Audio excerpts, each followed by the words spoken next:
Last time, we watched three siblings sit at their father's dining table and let greed take the seat of honor. Their mother spoke. They didn't listen. And the silence that followed was about to cost them everything. It didn't happen overnight. Family division rarely does. It happens one unanswered phone call at a time. First, it was the Sunday dinners.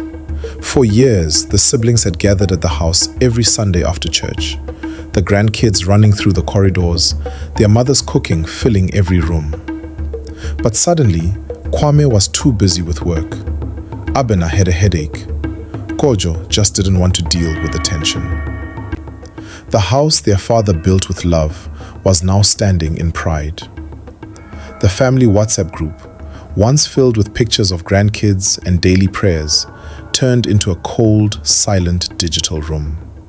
The only time someone typed a message was to land a subtle dig about the property.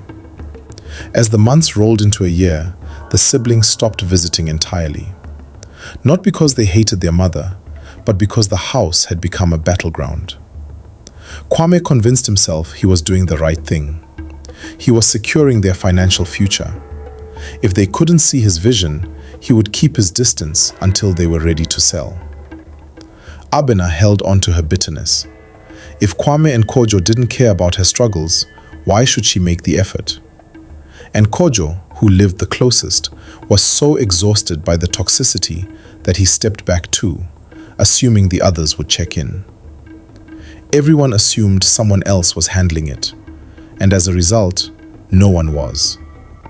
Proverbs 17:1 says, "Better a dry crust with peace and quiet than a house full of feasting with strife." How many of us have seen families destroy their peace for a payout?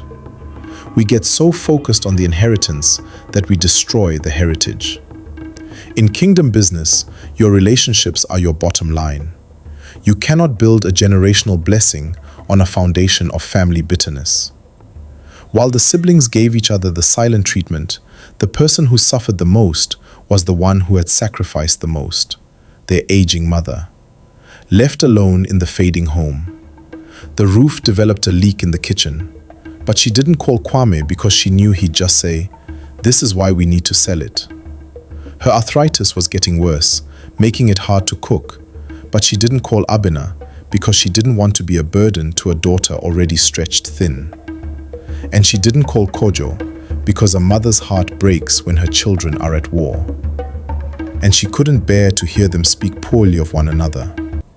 So she suffered in silence. The house grew quieter. The dust settled on the dining room table where they used to pray together. She was surrounded by the memories of her family and entirely abandoned by them in the present. Months passed with barely a text message between the three of them. Everyone is standing their ground. Everyone is waiting for the other to apologize first. But pride has a terrifying price tag. It was a Tuesday evening when the storm finally hit. Not a rainstorm outside, but the storm they had been quietly building for over a year. Kwame's phone rang. It wasn't his brother or his sister. It was a neighbor.